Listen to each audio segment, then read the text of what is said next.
Aloha, guys. Welcome to the Keys book, Chapter 3, dealing with the third chakra. The premise here is to manage one's emotions and have a sense of powerfulness, independent sovereignty, where we are strong in ourselves.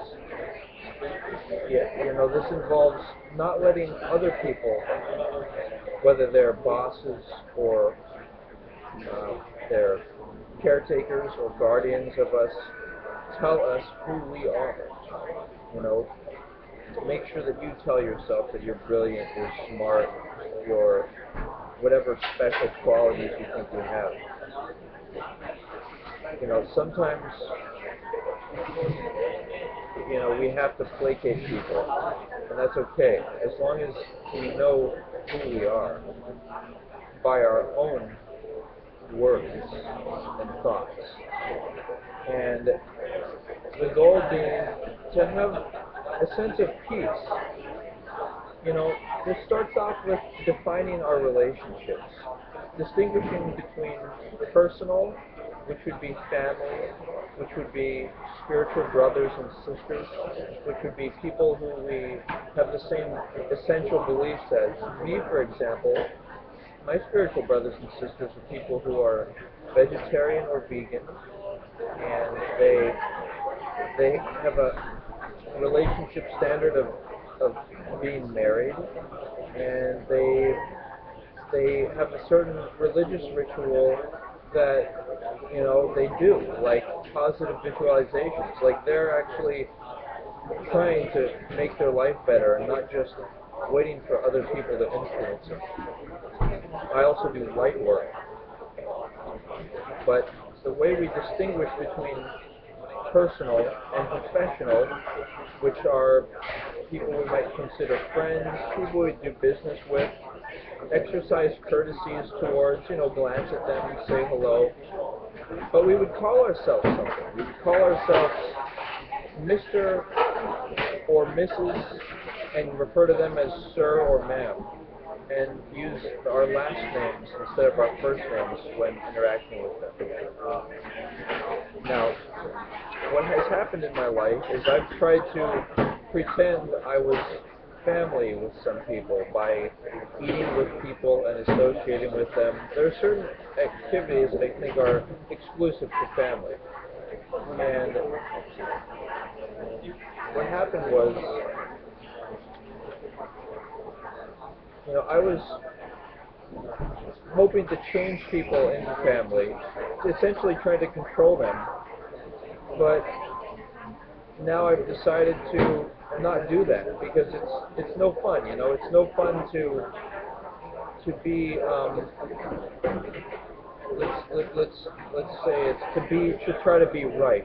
When I'm upset or another person is upset, what I choose to do is extract myself from the situation and communicate with them indirectly to avoid a conflict or confrontation. The way I do that is via email, text message, or a third person, third party. How do we get our power? Is it by trying to get attention from others, or get something from them, or is it to give? And that's what I try to do. I dance and I have fun and I listen to my music and I do my work and my art, and I don't expect other people to say, "Oh, that's good." I'm really doing it because I'm enjoying it. I'm listening to myself and noticing that, wow, this is fun. I'm developing my personality. And I think it's important to do that and really discover what one wants to do in life and what one likes before, being with somebody else, because,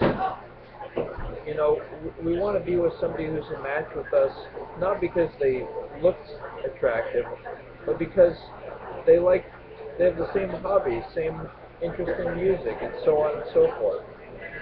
And how do I get my power?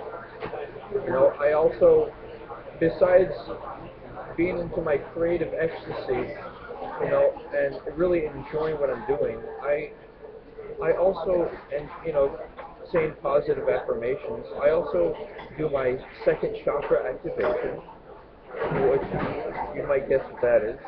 I exercise as well. You know, if I'm not in the mood to do any other exercise, at least I do a 40-minute jog. And what else here? Any other thoughts here? You know, basically, I think I can make myself happy or sad. And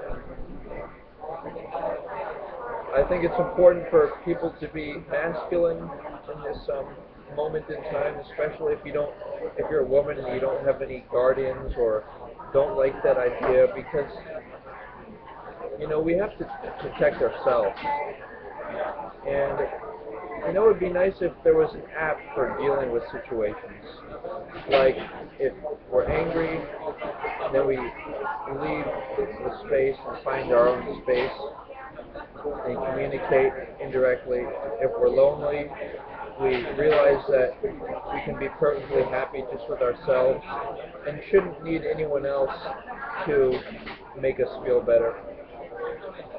And as far as personal relationships go, you know, you want somebody who's a match for you, and of course, it'll be easy to notice who they are. I think it's important to communicate indirectly, though. You know? Email people, learn about people before you get physical, and that, of course, involves the concept of marriage. But I'll talk about that later. Basically, we want to have our power, and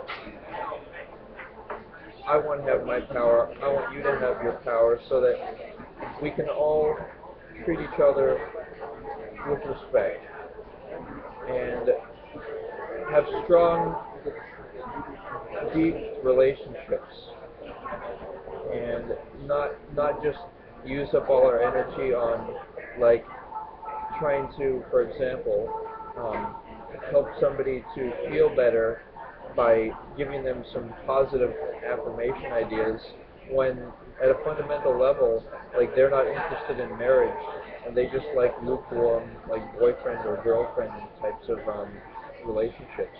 You know, short term. If it's a short term goal, then it's going to be a short term relationship. That's why, I mean, look at what the experts say on the internet. You know, it's important to plan out our relationship. But this has been the fourth chapter coming right up.